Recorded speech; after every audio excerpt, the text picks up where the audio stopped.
رحم الله من قرأ الفاتحة. بسم الله الرحمن الرحيم. الحمد لله الرحمن الرحيم. اهدنا الصراط المستقيم صراط. أعوذ بالله من الشيطان اللعين الرجيم. بسم الله الرحمن الرحيم.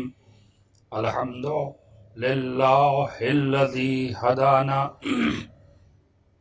وما كنا لنهتدي لولا أن هدانا الله لقد جاءت رسل ربنا بالحق والصلاة والسلام والتحية والإكرام سيدنا ونبينا وطبيب قلوبنا وأنيس نفوسنا مولانا مقتدانا هادينا أبي القاسم محمد. اللهم صل على محمد وعلى الذين أذهب الله عنهم الرجس أهل البيت ويطهرهم تطهيرا. اللهم صل على محمد وعلى أهل بيته الطيبين الطاهرين المعصومين المظلومين المنتخبين المنتجبين ولعنة الدائمة على أعدائهم أجمعين من يومنا هذا إلى يوم الدين.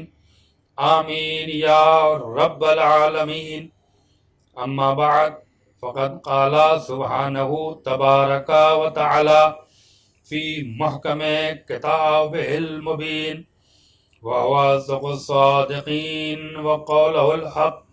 بسم الله الرحمن الرحيم. قل لا أسألكم عليه أجرا إلا المودة في القربى. صلوات پڑھ دیں محمد وآل محمد.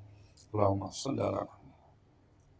حاضرین مجلس کی صحت و سلامتی کے لیے، ان کے رزق، ان کے علم، ان کے شعور اور ان کی توفیقات میں اضافے کے لیے عظمت محمد وآل محمد پر مل جل کر بلند آواز سے صلوات پڑھ دیں. اللہم صل علی محمد وآل.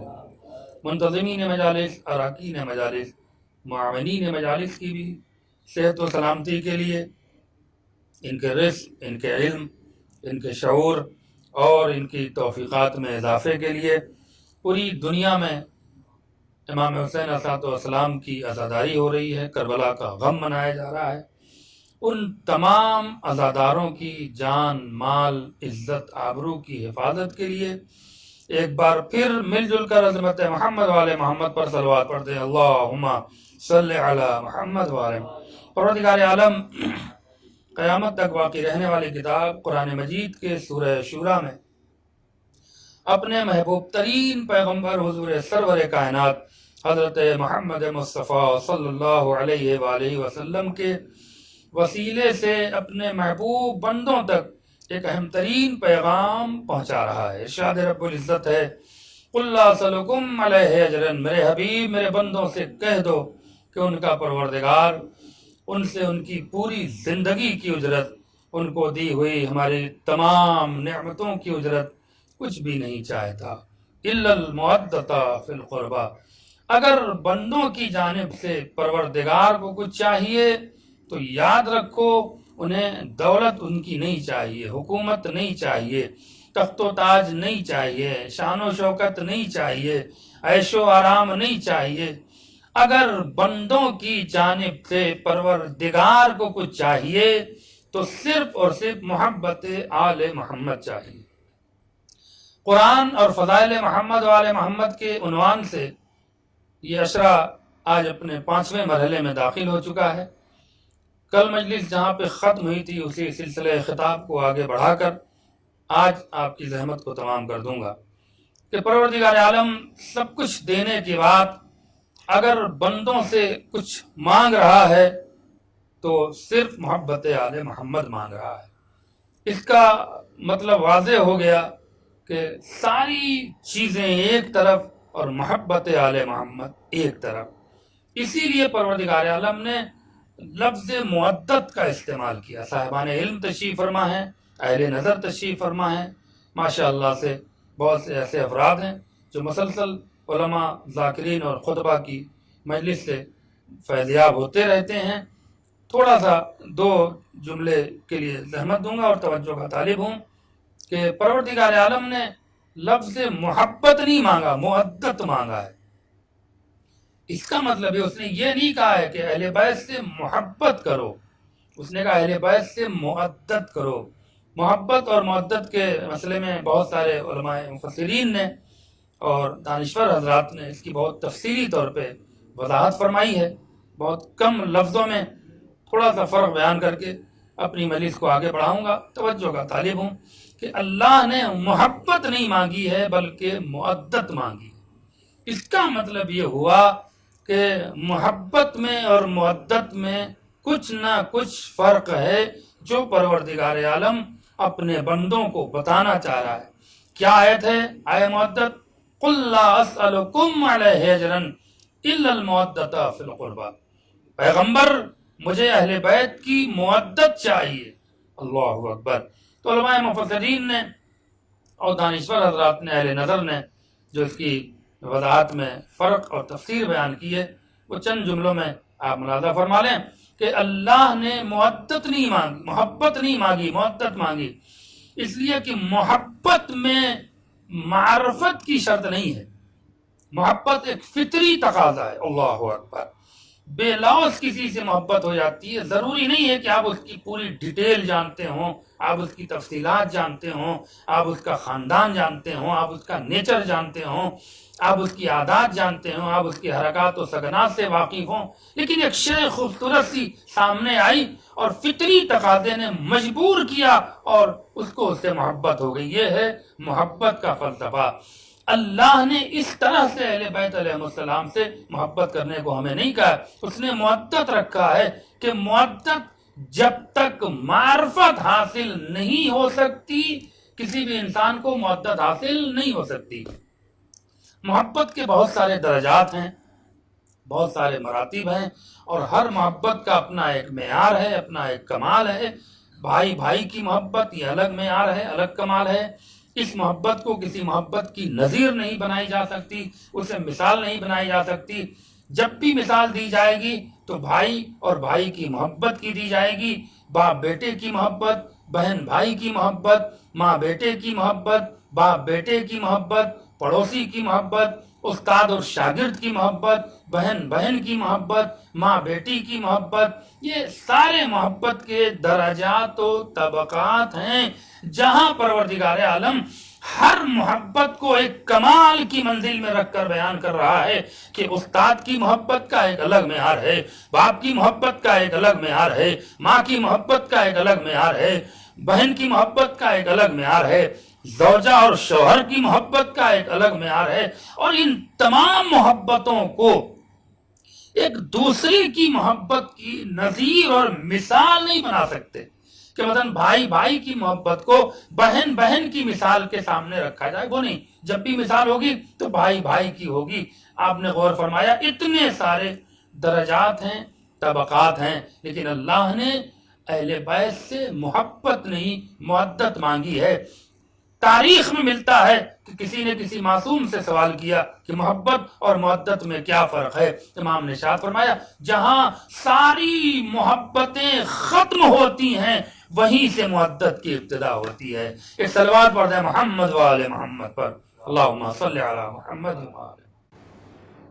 آپ نے غور فرمایا لہذا اب اسی لیے شاید اللہ نے معدت مانگی کہ جس طرح سے آپ اپنی خانوادگی زندگی میں یا سماجی زندگی میں یا دوسری اور ضروریاتی زندگی میں زندگی گزارتے ہیں کہ جیسے آپ اپنے استاد سے مل رہے ہیں، ان کی ریسپیکٹ کر رہے ہیں، بھائی بھائی کا ریسپیکٹ کر رہا ہے، ماں باپ کا عزت و احترام ہو رہا ہے، بہن بہن کی ریپوٹیشن بنی ہوئی ہے، یہ ساری چیزیں آپ کے سامنے ہیں. اللہ یہ نہیں چاہتا ہے. انشاءاللہ کل کی مجلس میں اس پر حدیث بھی آپ کی خدمت میں عرض کروں گا اور وہ بھی علماء اہل سنت نے جو حدیثیں روایت کی ہیں. اللہ کیا کہہ رہا ہے کہ یہ ساری محبتیں ایک طرف اور اہل بیت کی محبت ایک طرف. مودت حاصل کرنے کے لیے ان ساری محبتوں کو ان پر قربان کرنا پڑے گا، چاہے وہ مادی محبت ہو، چاہے روحانی محبت ہو، چاہے وہ دنیاوی محبت ہو، چاہے وہ دینی محبت ہو، چاہے وہ سماجی محبت ہو، چاہے وہ اخلاقی محبت ہو. یہ جتنے بھی محبت کے دائرے ہیں، جب تک ان تمام چیزوں کو اہل بیت علیہم السلام پر قربان نہیں کیا جائے گا، ان کی اصل مودت ہمیں حاصل نہیں ہو سکتی. توجہ چاہ رہا ہوں، غور فرمایا آپ نے. بھائی یقیناً بہت بھائی ہے، یقیناً اس کا احترام ہے، بھائی سے محبت کرنا چاہیے، لیکن اگر اہل بیت کا مسئلہ آیا اور وہ بھائی آڑے آ رہا ہے تو شریعت کیا کہتی ہے؟ اب بھائی نہیں چلے گا، بھائی کی محبت نہیں چلے گی، اب اہل بیت کی محبت مقدم ہے. ہمارا باپ بہت بڑا عالم دین بن گیا اور معلوم ہو کہ وہ اہل بیت علیہ السلام کے خلاف کچھ ممبر پہ بول رہا ہے، تو اب شریعت کیا کہتی ہے؟ یہاں باپ کا احترام نہیں دیکھنا ہے، بلکہ اہل بیت کا مقام دیکھنا ہے، ان کی محبت دیکھنی ہے. آج کے دور میں جو ماحول خراب ہو رہے ہیں کہ کسی خاندان میں ایک عالم دین پیدا ہوا اور بہت عزت ہے، بہت ریسپیکٹ ہے، اب وہ ممبر پہ کچھ بھی اہل بیت علیہ السلام کے خلاف بول رہا ہے تو اس کے جتنے رشتہ دار ہیں 90% وہ سپورٹ کر رہے ہیں. اللہ نے کہا نہیں، ہم اس کا مطلب یہ ہے کہ تم کہیں نہ کہیں مکاری کر رہے ہو. اہل بیت اللہ نے اگر محبت مانگی ہوتی تو یہ تمام رشتے نبھانے کی گنجائش تھی، لہذا مودت مانگا ہے کہ تم اس محبت کو جب تک قربان نہیں کرو گے اہل بیت کی صحیح معنوں میں معرفت حاصل نہیں ہو سکتی ہے. ایک صلوات پڑھ دیں محمد والے محمد پر، اللہم صلی اللہ. لہذا اہل بیت کو معرفت کے ساتھ ماننا ہے. یعنی اب جملہ کہہ دوں تاکہ میں اپنے بچوں کے لیے آسان جملہ کہہ دوں، کسی کو مان کر محبت کرنے کا معیار اور ہے، کسی کو پہچان کر محبت کرنے کا معیار اور ہے. جو مان کر محبت کرتے ہیں وہ میدان سے بھاگ جایا کرتے ہیں، جو پہچان کر محبت کرتے ہیں وہ دار پہ اپنی سولی چڑھ کے زبان تو کٹوا دیتے ہیں مگر عشق علی سے کبھی جدا نہیں ہوتے. ایک صلوات پڑھ دیں محمد وآل محمد پر، اللہم صلی علی محمد. لہذا معدت مانگی ہے پروردگار عالم معرفت کے ساتھ، اور جن لوگوں کو اہل بیت کی معرفت حاصل ہو گئی وہ پھر یہ نہیں دیکھیں گے کہ ان کے درمیان کوئی بھی رشتہ اگر آڑے آ رہا ہے، چاہے وہ باپ ہو، چاہے بہن ہو، چاہے ماں ہو، چاہے بھائی ہو، چاہے بہن ہو، چاہے وہ عالم ہو، چاہے وہ جاہل ہو، کسی بھی معیار کا ہو، اگر اہل بیت کے درمیان آڑے آ رہا ہے تو پھر پروردگار کہہ رہا ان رشتوں کو ٹھوکر مار دو. اس لیے کہ باپ ماں یہ تمام رشتہ دار تمہاری دنیا تک محدود ہیں، لیکن جن کے اوپر تم ان کو قربان کر رہے ہو وہ تمہاری دنیا بھی سنواریں گے اور تمہاری آخرت بھی سنواریں گے. ایک اور صلوات پڑھتے ہیں محمد وآل محمد پر. عزیزان گرامی، یہ ہے مرتبہ اہل بیت اطہار کی محبت کا. لہذا یہ مت دیکھیے کہ وہ رشتہ دار ہیں، وہ بھائی ہیں، وہ فلاں ہیں، اور جو بولتے ہیں اہل بیت کے خلاف آپ ان کا سپورٹ کریے گا تو آپ دنیا سے بھی جائیے گا اور آخرت سے بھی جائیے گا. اہل بیت علیہ السلام کے مسئلے میں ہمیشہ ان کے ساتھ کھڑے رہیے، ان کے حق بیانی میں، ان کے فضائل میں، ان کی فضیلتوں میں، ان کے مصائب میں. اگر صحیح معنوں میں غیر عقلی بات نہیں ہے تو اس کے آپ سپورٹ کریے تاکہ آپ کی دنیا بھی بچی رہے اور آخرت بھی بچی رہے. لہذا میں نے جو بات کہنی تھی وہ عرض کر دی، بہت تفصیلی اور ڈیٹیل میں ان باتوں پر بحث کر کر اپنا وقت ختم نہیں کرنا چاہتا. اللہ نے سب کچھ دیا ہے، فلسفہ حل کر دوں اور اس کے بعد مجلس کو مصائب سے قریب کروں کہ اللہ نے اہل بیت علیہم السلام کی محبت اور ان کی فضیلت اور ان کی عظمت کے پیش نظر کیوں بندوں سے مانگا ہے کہ ہمیں تمام چیزوں کے بدل میں اہل بیت کی مودت دے دو. اور میرا یہ آج 5 محرم کی تاریخ ہے اور میں یہ دعوے کے ساتھ یہ چیلنج میں دیتا ہوں پورے عالم اسلام کو کہ جو اہل بیت کی محبت کے بغیر اگر ایک گھونٹ پانی بھی پی رہا ہے تو وہ پانی اس کے لیے حرام ہے. اہل بیت اطہار کی محبت کے بغیر اگر وہ ایک لقمہ بھی کھا رہا ہے تو وہ لقمہ اس کے لیے حرام ہے. اور اس کے لیے دلیل سنیں، گفتگو آگے بڑھ جائے گی، بہت تفصیل میں نہیں جانا چاہتا. ایک شریعت کا مسئلہ ہے. میرا دعویٰ کیا ہے؟ اہل بیت اطہار کی محبت کے بغیر کسی بھی شے کا استعمال خدا کے نزدیک حرام ہے. یہ میرا عقیدہ ہے اور اس پر دلیل سن لیں. بات اگر پسند میں آئے گی تو ایکسپٹ کریے گا، ورنہ مجھ سے فون پہ رابطہ کر کے اس کی وضاحت کر لیجئے گا.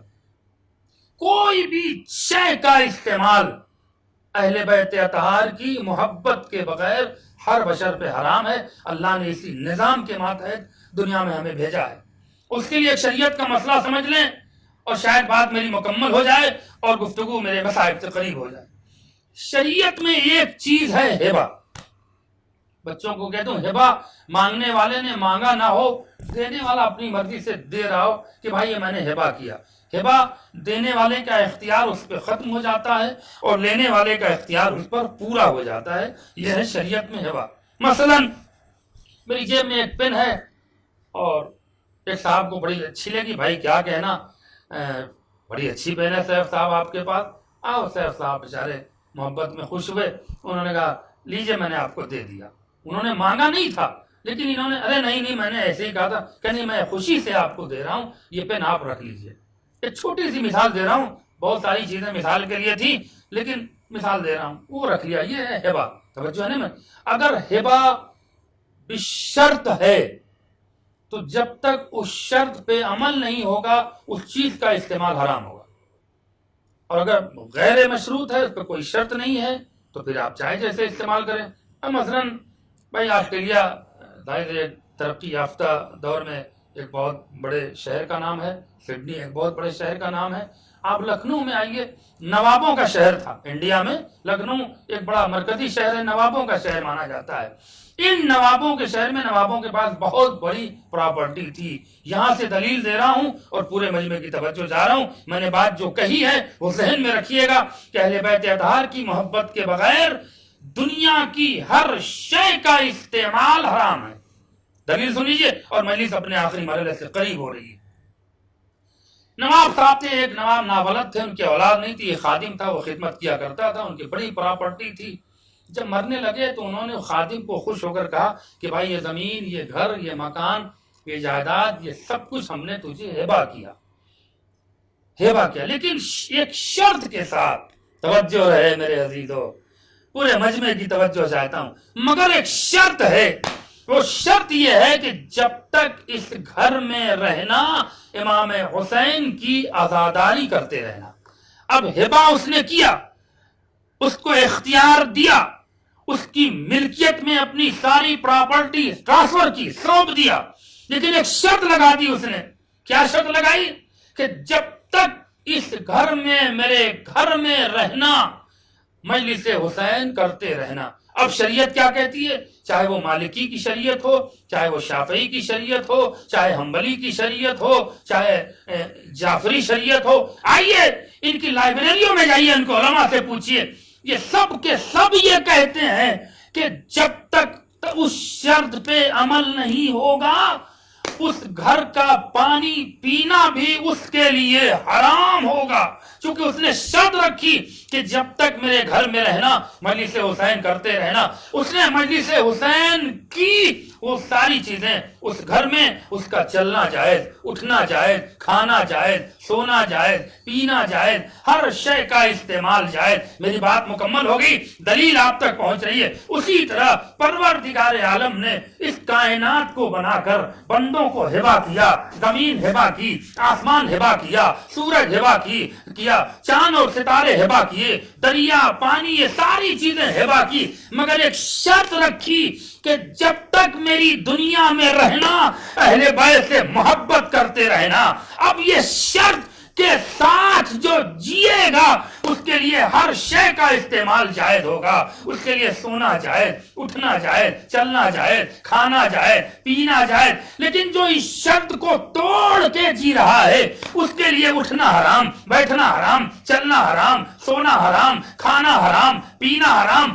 مسئلہ بعد میں رکھنا کہ یہ چیز بدعت ہے، یہ شرک ہے، یہ حلال ہے، یہ حرام ہے. لیکن یہ تو پہلے کہنے والا سوچ لے کہ وہ جو کھا رہا ہے وہ حلال کھا رہا ہے کہ حرام کھا رہا ہے. ایک صلوات پڑھ دے محمد وآل محمد. بس ارباب عذاب، ہر شے کا استعمال اسی وقت تک جائز ہے جب تک وہ اہل بیت کی محبت دل میں رکھ رہا ہے. بغض اہل بیت رکھ کے، بغض علی رکھ کے، یاد رکھو تمہارا ایک لقمہ بھی خدا کی نگاہ میں جائز نہیں ہے. ہاں آج چونکہ 5 محرم ہے اور جناب اون محمد کے مسائل پڑھنے ہیں، بی بی زینب کے شہزادوں کا ذکر ہے، لہذا وقت بہت کم رہ گیا ہے. چند جملے شہزادی کی فضیلت میں. اللہ اکبر. چند جملے. آپ کو زینب کہا گیا، زین زینت، اب باپ دونوں کو ملایا گیا. زینب باپ کی زینت. شہزادی کو ہمارا لاکھوں سلام ہو. پوری کائنات کی زینت کا نام علی ہے اور علی کی زینت کا نام زینب ہے. ایک صلوات پڑھ دیں محمد وآل محمد پر. اللہم صلی علی محمد. بے شمار فضیلتیں ہیں بی بی زینب سلام اللہ علیہا کی، بے شمار فضیلتیں ہیں اور بے شمار آپ کے القابات ہیں. ان القابات میں پہلا جو اہم ترین لقب ہے وہ ثانیہ زہرا، دوسری زہرا. اس کے بعد آپ کا دوسرا لقب نائبۃ الزہرا، زہرا کی نائبہ، نیابت کرنے والی. اللہ اکبر. اس کے بعد ایک اہم ترین آپ کی القاب میں ایک آپ کا لقب ہے، توجہ چاہ رہا ہوں میرے عزیزو، وہ بھی سن لیں. آپ کے نام زینب. اب اس کے بعد آئیے القابات میں 70 سے 100 تک کے لقب شہزادی کے علماء نے لکھے ہیں. میں وقت نہیں ہے کہ میں ساری چیزوں کو آپ کی خدمت میں عرض کروں، لیکن ایک اہم ترین لقب آپ کا ہے شریکت الحسین. اللہ اکبر. یعنی شہزادی کے اس لقب نے ایک بہت بڑی بات ثابت کی ہے. صاحبان علم تشریف فرما ہے اور شاید آپ مجھ سے اتفاق رکھیں، ایک بہت بڑی چیز ثابت کی ہے کہ خدا کی ذات میں کوئی شریک نہیں ہو سکتا، لیکن امام کی ذات میں اگر کوئی شریک ہوتا ہے تو اسے زینب سلام اللہ علیہا کہا جاتا ہے. ایک صلوات پڑھ دیں محمد وآل محمد پر. اللہم صلی علی محمد. امام کی ذات میں اگر کوئی شریک ہوا تو اسے شریکت الحسین کہا جاتا ہے. آپ کا ایک لقب کفیلۃ السجاد ہے، عقیلہ بنی ہاشم. آپ غور فرمائیں، ان پڑھوں میں، کم پڑھے لکھوں میں پڑھا لکھا ہونا ایک کمال نہیں ہے. یہ کمال نہیں ہے کہ جاہلوں میں کوئی ایک پڑھ لکھ کے عالم ہو گیا. پڑھے لکھوں میں پڑھ لکھ کے کمال کی منزل پہ پہنچنا یہ سب سے بڑا کمال ہے. اور جس خانوادے میں، جس خاندان میں علم الہی کے جو مالک ہوں، اللہ اکبر، علم لدنی کے جو مالک ہوں، جو لوح محفوظ کی تلاوت کرتے ہوں، ایسے گھرانے میں جناب زینب کا عقیلہ بنی ہاشم کا لقب پانا، جبکہ اس گھر میں عقیل بھی نام کے ایک شخص ہیں، اللہ ایک فرد موجود ہے، اس کے باوجود بھی شہزادی کا عقیلہ بنی ہاشم کا لقب پانا یہ شہزادی کا انفرادی کمال نہیں ہے تو اور کیا ہے. اللہ اکبر. یہ ہے شہزادی کا مرتبہ. ایک بات مکمل کر دوں اور اس کے بعد مصائب سے قریب ہو جاؤں. سلام ہو ثانیہ زہرا پر، سلام ہو حسین کی اس بہن، شریک بہن پر. اللہ اکبر. کفیلۃ السجاد یعنی سجاد کی، امام چہارم کی کفالت کرنے والی ذات کا نام زینب ہے. آئیے قرآن مجید میں پروردگار عالم کیا کرا، وَكَفَّلَهَا زَكَرِيَّا، جناب مریم کی کفالت کرنے والے کا ذکر قرآن کر رہا ہے کہ ہم نے مریم کی کفالت زکریا سے کرائی. اللہ اکبر. جو مریم کی کفالت کر دے وہ نبی بن جائے. غور فرمایا آپ نے، جو مریم جیسی معصومہ ذات کی کفالت کر دے تو وہ زکریا نبوت کا تاج پہن لے. آپ نے غور نہیں فرمایا، زکریا نے صرف ایک ذات کی کفالت کی تھی، وہ ذات ہے ذات مریم. امام کون ہوتا ہے؟ جو پوری کائنات کی کفالت کرتا ہو، چونٹی سے لے کے ہاتھی تک، ملک سے لے کے بشر تک، بشر سے لے کے جن تک، جو سب کی کفالت کرتا ہو اسے امام کہتے ہیں. اب تو آپ نے شہزادی کے مرتبے کو پہچان لیا ہوگا.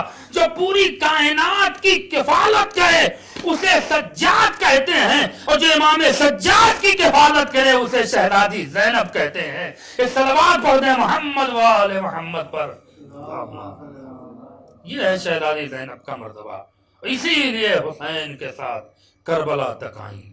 ہاں ارباب اعضاء، وقت نہیں رہا کہ میں اور شہزادی کی فضیلت بیان کرتا، لیکن ایک پہلو میں نے آپ کی خدمت میں عرض کیا ہے۔ بس ارباب اعضاء، 5 محرم کا سورج غروب ہوا تھا۔ اللہ اکبر، آہستہ آہستہ وہ اہم ترین تاریخیں آ رہی ہیں جو قیامت کی تاریخیں ہیں۔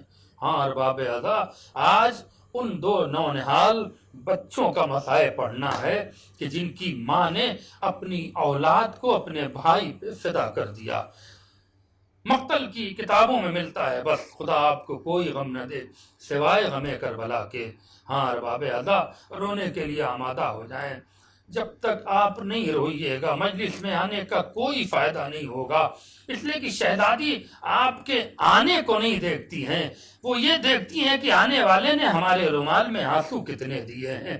اور رونے والوں، کسی سے ڈرو مت ڈرو مگر حسین کی دکھیاری ماں سے ڈرا کرو۔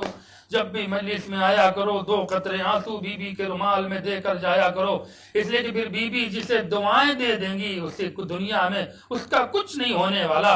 ایک دکھیاری ماں کی دعا چاہتے ہو تو آؤ ان بچوں پہ رو لو، خدا تمہارے بچے اون و محمد کے صدقے میں سلامت رہیں، خدا آپ کے بچوں کو اون و محمد کے صدقے میں سلامت رکھے۔ لیکن ہاں ارباب اعضاء، ہاں رونے والوں، آج وہ دردناک منظر ہے کہ ایک ماں اپنے بچوں کو قربان کرنے کے لیے بے چین ہے۔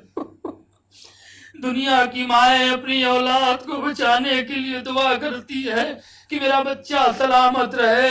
سلام ہو بی بی زینب پر جو اپنے بچوں کو بھائی پہ قربان کرنے کے لیے دعا کر رہی ہے۔ اے پروردگار، یہ زینب شرمندہ نہ ہو جائے۔ ارے انہوں محمد کو بھائی پہ قربان کرنے کی تمنا ہے۔ جزاکم اللہ خیر الجزا، خدا آپ کو کوئی غم نہ دے سوائے غم مظلوم کربلا کے۔ آوازیں بلند کر کے روئیے گا ارباب اعضاء، مصائب کی آخری منزل تک پہنچنا چاہتا ہوں۔ ہاں شرمایا مت کریے مصائب میں، جو جہاں بیٹھا ہے وہیں سے آواز کے ساتھ گریا کرے تاکہ بی بی آپ کے پرسے کو قبول کریں۔ ہاں زینب 2 مقام پر ایک ایسے منظر کو پیش کرتی ہیں کہ جس کو سوچنے کے بعد انسان کا دل کانپ جاتا ہے۔ ایک جب مدینے سے کربلا کو قافلہ چلا تھا تو عبداللہ ابن جعفر طیار کے پاس جا کر شہزادی نے ایک بات کہی تھی، عبداللہ اس زینب نے تم سے زندگی بھر میں کچھ مانگا؟ کہا نہیں مانگا، کہ آج بھیا کے ساتھ کربلا جانے کی اجازت دے دو۔ عبداللہ قدموں پہ گر جاتے ہیں، شہزادی کو اجازت ملی۔ اب آئیے کربلا میں جناب زینب مسلح پہ بیٹھی ہیں کہ فضہ نے آ کر ایک آواز بلند کیا، بیبیوں اپنے سروں کو کھولو، حسن کی نشانی قاسم مارا گیا۔ اللہ اکبر، اللہ اکبر۔ علامہ ملیسی نے بھی اس روایت کو نقل کیا ہے۔ مقتل کی بہت ساری کتابوں میں یہ روایت ملتی ہے کہ زینب مسلح سے کھڑی ہوئی اور کہتی ہیں اینا اونو محمد، میرے اونو محمد کہاں گئے؟ کہہ رہے اونو محمد کہاں گئے؟ جب دیکھا تو بچے خیمے میں سر جھکائے کھڑے ہیں۔ آئی بچوں کے بعد، بچوں یہ ماں تجھے دودھ معاف نہ کرے گی، ہاں جاؤ مامو جان پہ قربان ہو جاؤ۔ بچوں نے سسکتے ہوئے کہا اماں جب ہم اجازت مانگنے گئے مامو جان نے ہمیں اجازت نہیں دی۔ تاریخ کہتی ہے کہ فضہ کو کہا فضہ ذرا میرے بھیا کو خیمے میں بلاؤ۔ حسین کے قریب فضہ پہنچی۔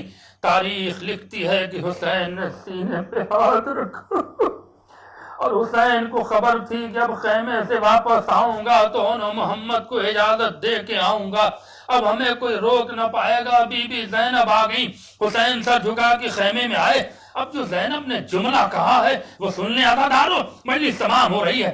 پہلا سوال زینب کرتی ہے کہ بھیا میرے بچوں کو مرنے کی اجازت دے دو۔ زینب سے بھائی نے کیا کہا، بھائی زینب تمہارے لیے بچوں کا غم برداشت نہ ہوگا، میں نہیں چاہتا ہوں کہ بچوں کا صدمہ تم تک پہنچے۔ زینب کچھ دیر خاموش رہی، اس کے بعد ایک سوال کرتی ہے اپنے بھائی سے، بھیا یہ بتاؤ اس زینب نے پوری زندگی میں تم سے کچھ مانگا؟ اللہ اکبر! حسین سمجھ گئے، سر جھکا کے کھڑے ہوئے۔ تاریخ لکھتی ہے کہ نہیں آواز میں کہا، نہیں زینب تم نے اس بھائی سے آج تک کچھ نہیں مانگا۔ اب ہاتھ جوڑ کے زینب بھائی سے کہتی، بھیا آج مانگ رہی ہوں دے دو۔ حسین نے کہا زینب مانگ لو، کہ میرے بچوں کو مرنے کی اجازت دے دو۔ حسین نے اون و محمد کو سینے سے لگایا، خیمے کے باہر نکلے۔ تاریخ کہتی ہے کہ اپنے ہاتھوں سے بچوں کو گھوڑوں پہ بٹھایا۔ زینب در خیمہ پہ کھڑی ہو کر مرحبا کی صدائیں بلند کر رہی ہے، اے بچوں لوٹ کے مت آنا میرے لال، جا تو رہے ہو، مامو جان پہ قربان ہونا۔ سلام ہو بہن کی اس محبت پر کہ جو اپنے بھائی کے اوپر اپنی اولاد کو قربان کر رہی ہے اور مرنے کی دعا مانگ رہی ہے۔ ہاں باب ادا بس چند جملے سن لیں، مجلس تمام ہو رہی ہے۔ اس بہن نے اپنے بھائی کے اوپر اپنی اولاد کو مامتا قربان کر دی۔ حسین اون و محمد کو رخصت کر رہے ہیں، دونوں بچے آئے، علی کے نواسے تھے علی کے نواسے تھے، اور ایسی یادگار جنگ کی ہے دونوں نواسوں نے کہ زمانے کو علی کی یاد دلا دی۔ لیکن ننھے ننھے بچے کب تک لڑتے، کئی بار گھیرا، کسی نے نیزہ مارا، کسی نے تیر مارا۔ اون و محمد زمین سے نیچے تشریف لے آئے، آواز دی مامو جان سلام آخر قبول کر لو۔ حسین اپنے بھانجوں کے جنازے کو اٹھانے کے لیے، ارے تاریخ کہتی ہے کہ مقتل میں آئے۔ ادھر بیبیوں نے زینب کا حصار کیا، زینب کے لیے دائرہ بنایا، بی بی اون و محمد کا پرسہ لے لو۔ لیکن زینب نے ایک ایک چہرے کو دیکھا۔ بس ارباب ادا آخری فقرے سن لیں، رونا آپ کا نصیب ہے، رونا آپ کا مقدر ہے۔ مجلس تمام ہوگی، ایک ایک بیبیوں کے چہرے کا دیکھا اور ہاتھ جوڑ کے کہا، بی بی غمزدہ ماں کو پرسہ مت دو، ہمیں اولاد کا پرسہ نہیں لینا ہے۔ میں ان پوری روایت کو کیسے بیان کروں؟ علامہ میرانیس نے ایک بند میں اس منظر کو بیان کیا ہے، وہ سن لیں مجلس تمام۔ علامہ میرانیس نے اس احساسات کی منظر کشی ایک بند میں کی ہے۔ وہ فرماتے ہیں خدائے سخن کہ دو بیٹوں کی مرنے کی یہ خبر آئی، ہائے میرا مظلوم خدا ان آوازوں پہ رحمت نازل کرے جو لوگ آواز بلند کر کے رو رہے ہیں۔ سلام ہو کربلا والوں پر، سلام ہو بی بی زینب پر۔ میرانیس کہتے ہیں کہ دو بیٹوں کی مرنے کی یہ خبر آئی، نہ روئی نہ ماتم کیا نہ خاک اڑائی، منہ سے نہ کہا یہ کہ لٹی کس کی کمائی۔ ارے چوتھا مصرع سنیے گا، منہ سے نہ کہا یہ کہ لٹی کس کی کمائی، پوچھا تو یہ پوچھا کہ سلامت تو ہے بھائی، سمجھی نہیں دنیا سے کہ پیارے گئے کس کے، ارے یہ بھی نہ کہا لاڈلے مارے گئے کس کے۔ دونوں بچوں کی لاش خیمے میں آئی، زینب نے مصلی بچھایا، سجدے میں سر رکھا، اے پروردگار تیرا لاکھ لاکھ شکر ہے کہ یہ ماں تیرے سامنے سرخرو ہو گئی، میرے بچے میرے بھائی پہ قربان ہو گئے۔ انا للہ و انا الیہ راجعون، رضا بقضائہ و تسلیما لامرہ۔ الہی بحق الزہرا ابیہا و بعلہا و بنوہا ماتم حسین۔